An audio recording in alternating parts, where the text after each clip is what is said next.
Si está en su corazón, démosle un fuerte aplauso al que vive y reina por los siglos de los siglos. Gloria a Dios. Bendito sea su glorioso y santo nombre. Mis hermanos, les invito el día de hoy a que leamos en el libro de Génesis capítulo 4, versículos del 1 al 15. Génesis capítulo 4, versículos del 1 al 15. Caín y Abel. Si yo pudiera preguntarle a ustedes sobre estos dos personajes que conocemos bastante, si yo pudiera decirle o preguntarle a cada uno de ustedes cuál de estos dos personajes le gustaría ser, ¿qué me responderían?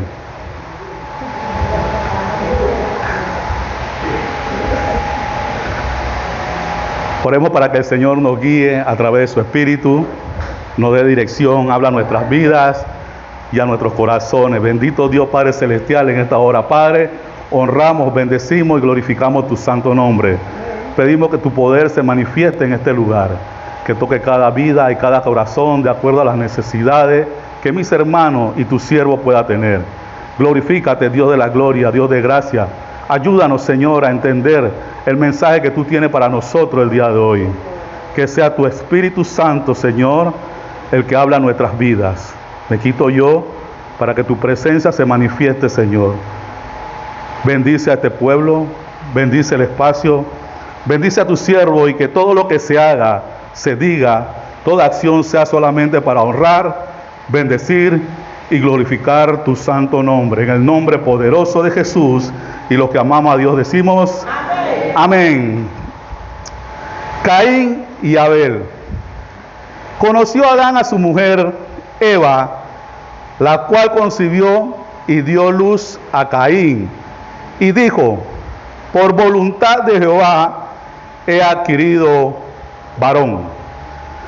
Después dio a luz a su hermano Abel, y Abel fue pastor de ovejas, y Caín fue labrador de la tierra. Y aconteció que andando el tiempo, que Caín trajo del fruto de la tierra una ofrenda a Jehová, y Abel también trajo de los primogénitos de sus ovejas, de lo más gordo de ellas. Y miró Jehová con agrado a Abel y a su ofrenda, pero no miró con agrado a Caín y a la ofrenda suya. Y se ensañó Caín en gran manera, y decayó su semblante. Entonces Jehová dijo a Caín: ¿por qué te has ensañado? ¿Y por qué has decaído tu semblante? Si bien hicieres, ¿no serás enaltecido? Y si no hicieres bien, el pecado está a la puerta. Con todo esto, a ti será su deseo, y tú te enseñorearás de él. Y dijo Caín a su hermano Abel: salgamos al campo. Y aconteció que estando ellos en el campo, Caín se levantó contra su hermano Abel y lo mató.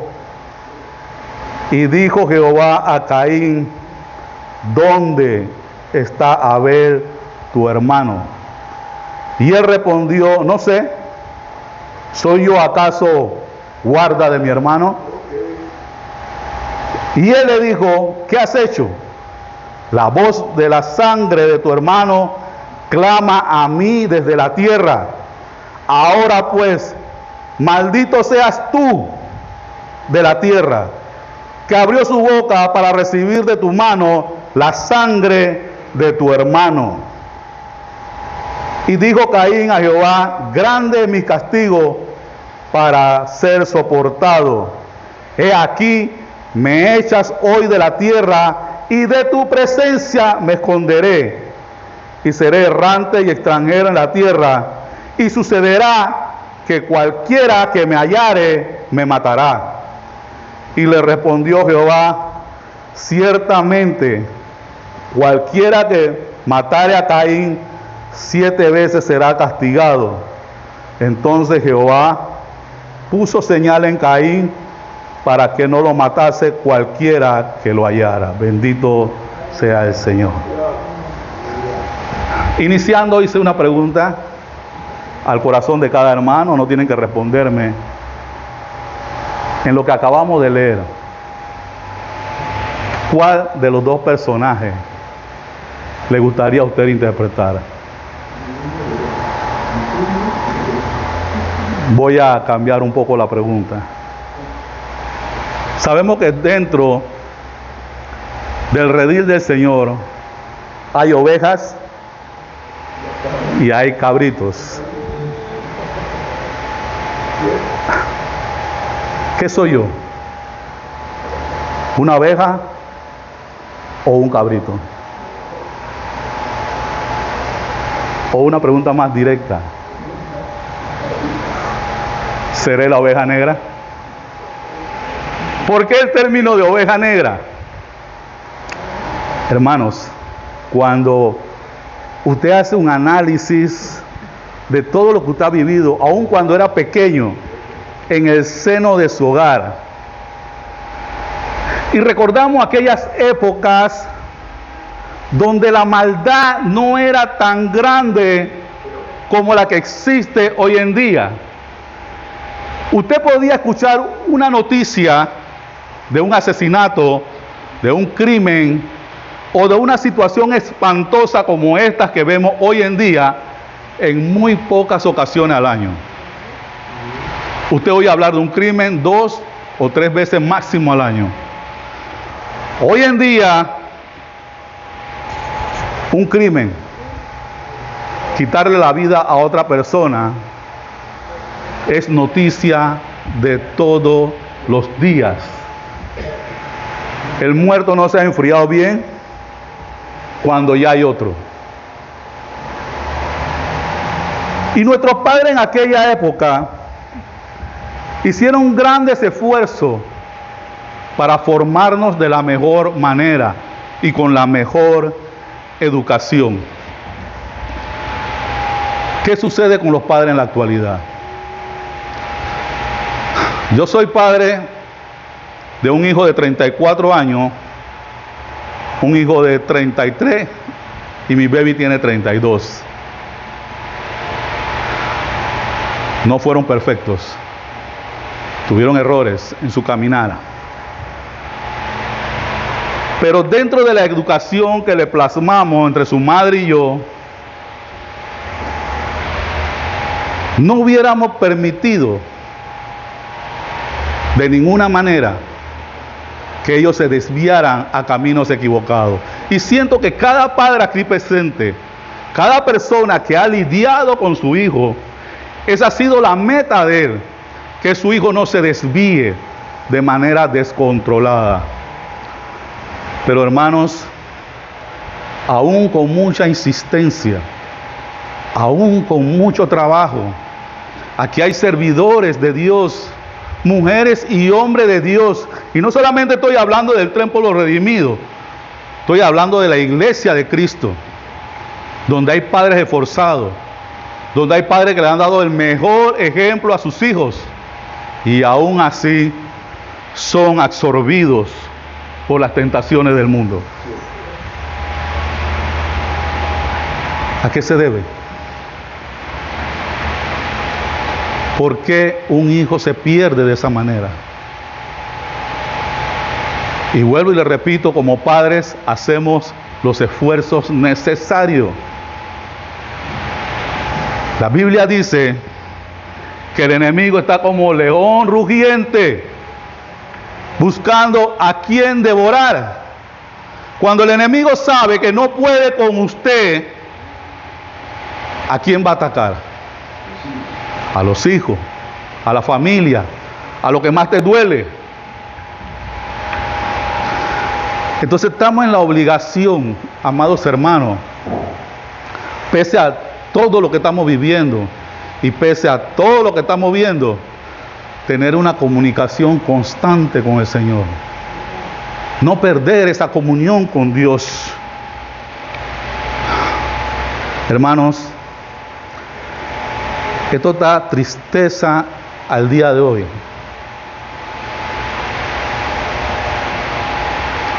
Ver cómo jóvenes fallecen día con día. Cuando yo era un niño, yo me crié cerca de la iglesia metodista. Y uno siempre es travieso. Cuando habían entierros, sepelios, nosotros nos metíamos a la iglesia a mirar, a ver qué estaba pasando. ¿Sí?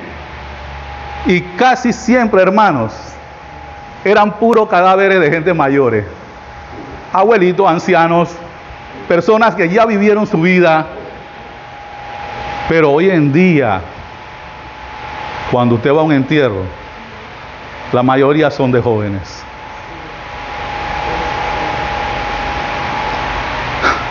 Y si fuera muerte física, hermanos, pero también estamos hablando de muerte espiritual. Muchos de ellos se han ido sin haber aceptado a Jesucristo como su Salvador. Y no porque no haya una voz que le haya dicho, Cristo derramó su sangre por ti. No porque no haya una voz que le haya hablado del reino de los cielos. Porque evangelistas, predicadores y personas que le sirven a Dios hay bastante, hermanos. Y que están haciendo la obra. El enemigo no está jugando. Y menos en esta época. El enemigo sabe que posiblemente la iglesia está escribiendo las páginas finales de esta historia. Y él va a arrastrar con todo lo que pueda. Y toco el tema de los jóvenes porque es lo que más estamos viviendo hoy en día. No quiere decir que no tenemos adultos equivocados también. Pero lo que más estamos viendo hoy en día son a nuestros jóvenes. Adán y Eva habían caído en el pecado. Conocemos la historia del jardín del Edén. Y por lógica, cuando usted piensa en esa historia de estos dos personajes, la lógica me indica a mí que ellos querían los mejores pasos para los hijos de ellos.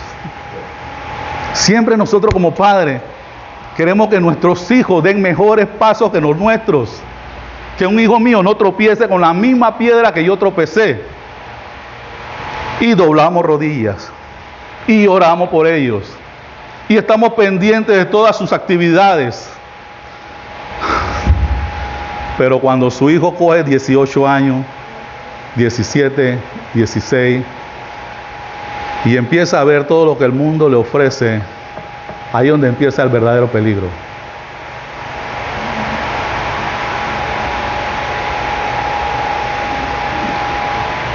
Yo tengo el concepto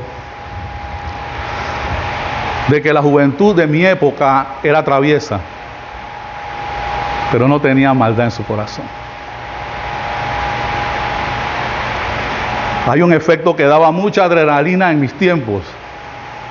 Ir en grupo, tocarle la puerta duro a algún vecino y salir corriendo. No había mayor adrenalina que esa, hermanos. Corre, porque si ese vecino se da cuenta que fuiste tú tienes dos problemas. Que te agarre el vecino y después tu papá. Habían dos serios problemas. Pero eran maldades infantiles. No había malicia. Todo era pura travesura. Ya crecimos. Ya somos adultos. Nos acordamos, nos reímos.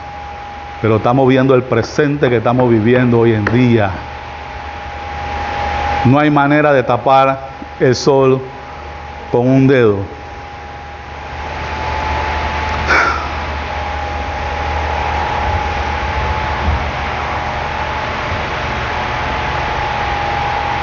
No había manera en mi época que un joven le faltara el respeto a su papá o a su mamá. Eso no existía. Es más, perdónenme, había muchachos que caían en la cárcel, pagaban su pena, Pero cuando ellos salían y oían la voz de su mamá, esa era la voz de su mamá. Ellos acataban órdenes. Ellos tenían su mundo equivocado, pero cuando su mamá hablaba, esa era la voz de su mamá. ¿De dónde salen estos jóvenes irrespetuosos? ¿Dónde el padre ha perdido la autoridad? ¿En qué parte del camino el padre perdió la autoridad?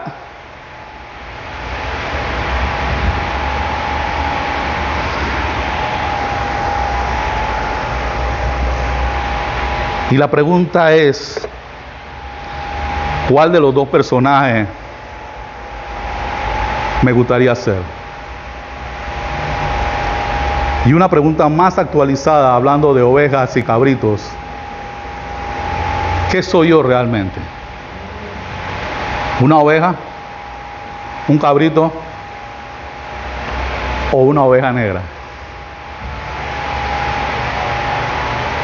Si me dieran a elegir a mí, hermanos, yo elegiría entre la oveja y la oveja negra.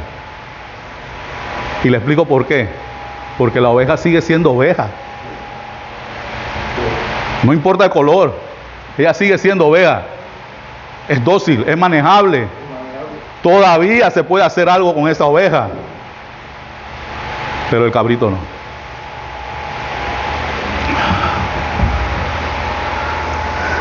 ¿De dónde viene este término de la oveja negra?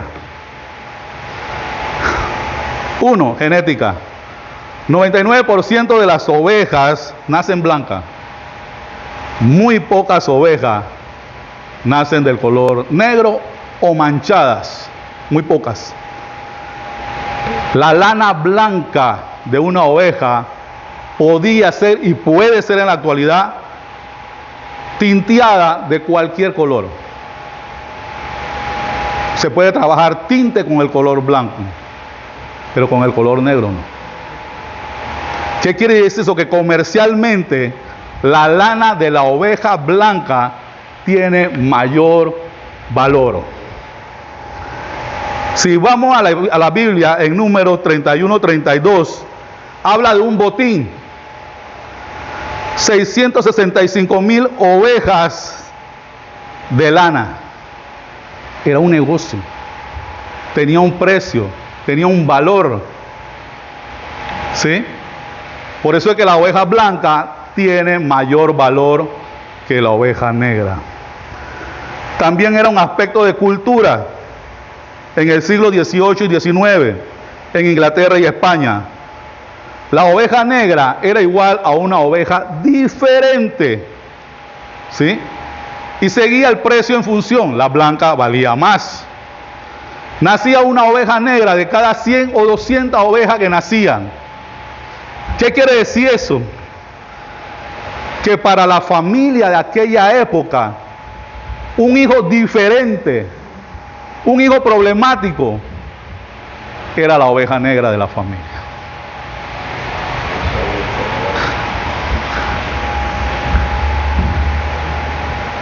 Vuelvo y repito, ya crecimos. El Señor nos trajo a este lugar. Somos ovejas.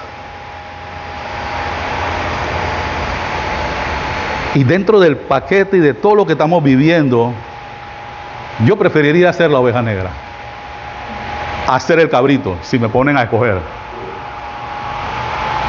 Porque todavía puedo ser manejable. Todavía puede haber transformación en mi vida.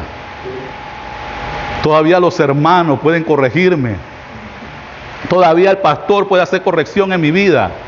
Todavía el Señor primeramente puede obrar en mí. Pero siendo cabrito, eso no va a suceder.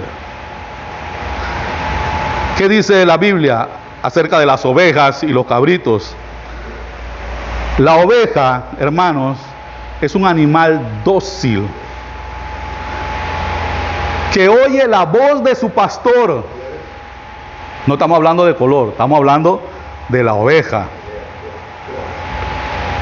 Su única deficiencia es que se pierde con facilidad. Son distraídas. Por eso abandonan el redil.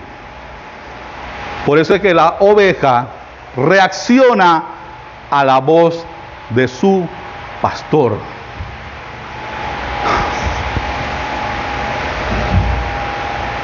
Yo he explicado en otras ocasiones que el redil era un espacio donde el pastor mantenía las ovejas y tenía una sola puerta.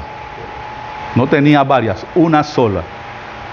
Esa puerta ponía en responsabilidad del pastor el cuidado de todo el redil. Lo que sucede hoy en día con la iglesia. Esta iglesia físicamente tiene 2 puertas, pero espiritualmente nada más tiene una. Nuestro pastor Simón es responsable de todo este redil que el Señor entregó en sus manos. Y cada pastor en su debida iglesia o en su debida congregación es responsable del redil que el Señor le entregó a cada uno de ellos. Un trabajo importante, un trabajo que no nace de mi querer. Yo quiero ser pastor. No, no funciona de esa manera. Es un llamado que Dios hace a esos hombres y mujeres donde Dios le entrega la capacidad, la sabiduría, la inteligencia para que ellos puedan manejar un redil. ¿Por qué es difícil manejar un redil? Por diferentes formas de pensamiento.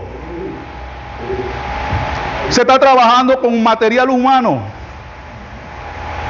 con gente con aciertos y desaciertos, con gente con capacidades y con menos capacidades. Si para los psicólogos que estudian eso por muchos años no es fácil trabajarlo, ¿será más fácil para el pastor de la iglesia?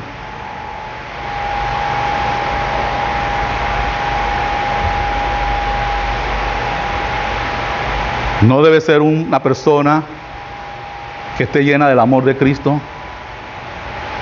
que tenga comunión con el Señor, que tenga un espíritu de mansedumbre. Señor, a veces nosotros ni a nuestros hijos nos molestamos rápidamente con nuestros hijos cuando hacen algo. Ahora imagínense un pastor que lidia con 40, 50, 60 y hasta 100 ovejas diferentes. El grado de paciencia que debe tener esa persona. El grado de aceptación a lo que tú eres. Porque el pastor no está para cambiar a nadie. El pastor está para guiar a las personas. Entonces el pastor nos acepta a cada uno de nosotros con todas nuestras deficiencias, con todas. Y ora a Dios para que seamos transformados hasta llegar a la medida del varón perfecto.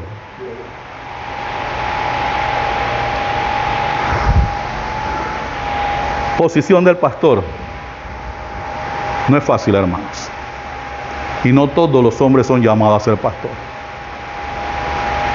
La mayoría de los hombres que han tomado la posición de pastor sin haber sido llamados, más tarde que temprano terminan fracasando en esa labor. Porque no tuvieron el llamado. No es tu posición. No es a lo que Dios te llamó.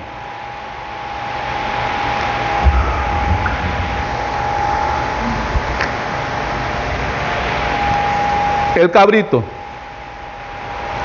es terco, es independiente, no sigue instrucciones. Al cabrito no le importa lo que diga el pastor, no le importa ese llamado. Él va, porque eso está en su mentalidad y en su genética. El cabrito, en su forma natural como animal, es un animal que embiste al pastor, a la oveja y al que esté por delante de él. ¿Qué quiere decir eso en términos espirituales? Un cabrito dentro de la iglesia va en contra de la autoridad del pastor. Va en contra de la autoridad de los oficiales de la iglesia o de toda persona que Dios le haya designado un cargo dentro de la iglesia. Esa persona va en contra de eso. Y saben, hermano, lo más triste de esto es que esas personas tienen una capacidad de atraer gente. Y de ahí es donde han nacido tantas doctrinas. Porque el que sea cabrito no quiere decir que no tengan la capacidad. Teóricamente hablando, espiritualmente no. ¿Se acuerdan del trigo y la cizaña? Tienen que crecer juntos, dice la palabra. Tienen que crecer juntos. ¿Qué lo diferencia? Lo que tienen adentro. Lo que hay en su corazón. El trigo usted lo aprieta y deben salir semillas. La cizaña usted la aprieta y se desmenuza, no tiene nada por dentro, está vacía. Y así hay muchas personas hoy en día sirviéndole al Señor con un corazón vacío.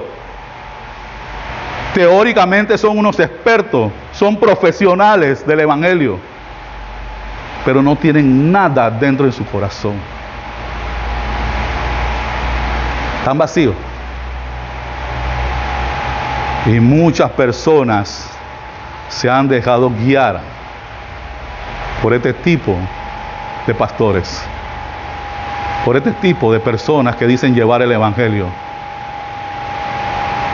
El Evangelio no puede trabajar, hermanos, si no hay amor en tu corazón. No puede. Es la base de todo este asunto, el amor de Dios por nosotros, el amor de Cristo que murió en la cruz por cada uno de nosotros, y el amor de nosotros por haber recibido ese sacrificio, por haber recibido salvación, nos da el amor a Dios primeramente y al prójimo. Eso es lo que hace efecto dentro del Evangelio. El amor con que tú llevas esa palabra. Porque si tú no tienes amor, tú no estás convencido absolutamente de nada.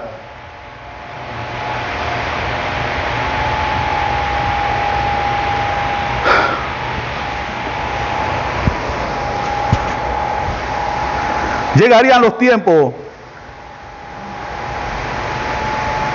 que a lo malo le dirían bueno y lo bueno lo verían como malo, y lo estamos viviendo hoy en día.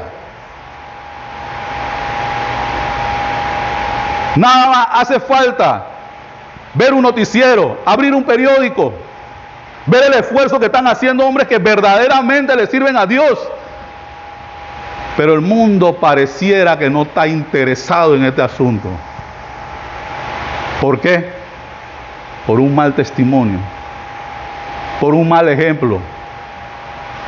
Pablo dice que nosotros somos páginas abiertas para el mundo. Entonces, imposible, hermanos, que usted me esté hablando del Evangelio a mí, que usted me esté hablando del amor de Cristo, que usted me esté diciendo que usted ama a Dios, pero usted no tiene amor en su corazón. Eso no es consono.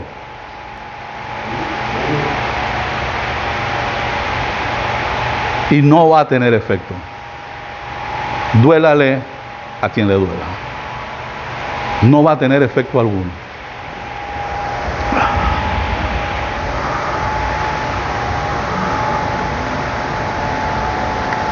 Si leemos Ezequiel 34:17, Dios mismo hace diferencia.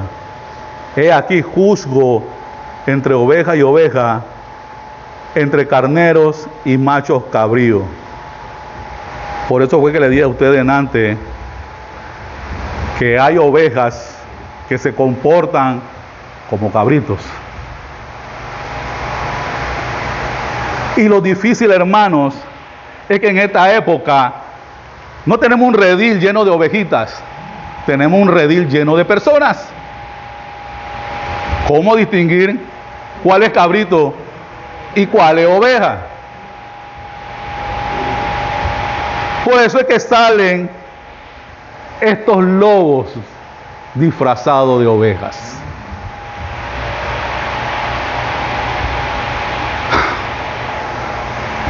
Hay una capacidad que Dios le va entregando a las personas que tienen comunión verdadera con Él, y es el discernimiento. Usted no puede tener discernimiento si usted no tiene una comunión real con el Señor. El Espíritu Santo hablando a tu vida, dándote ese codazo, diciéndote, ahí no es, así no es. Y no tienes que ser un teólogo ni un gran estudioso de la palabra. Tu comunión con el Señor va a empezar a darte esas capacidades. El Espíritu Santo nos dice la palabra que nos conduce a toda verdad, a toda, no a medias, a todas. Entonces mi comunión con Dios hace que yo pueda cuidarme de esos lobos vestidos de oveja.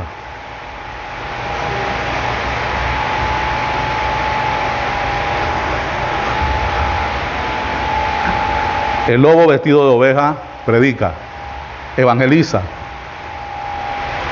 ora, es un orador público, deslumbra con sus palabras, pero muy pocas veces lo verás en los secretos de su habitación. Son profesionales.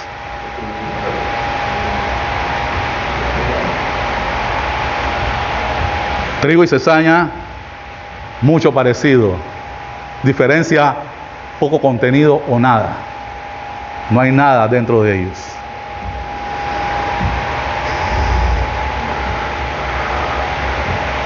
La oveja, en Lucas 15:4, ¿qué hombre de vosotros teniendo 100 ovejas, si se pierde una de ellas, no deja las 99 y se va detrás de la que se perdió?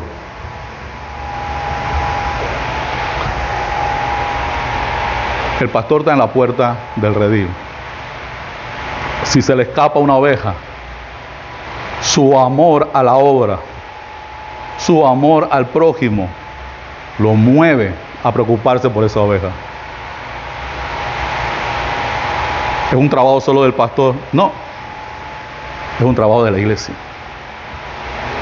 Es mentira que un hermano mío tengo más de 5 cultos que no lo veo y no tengo ningún interés en saber cómo está.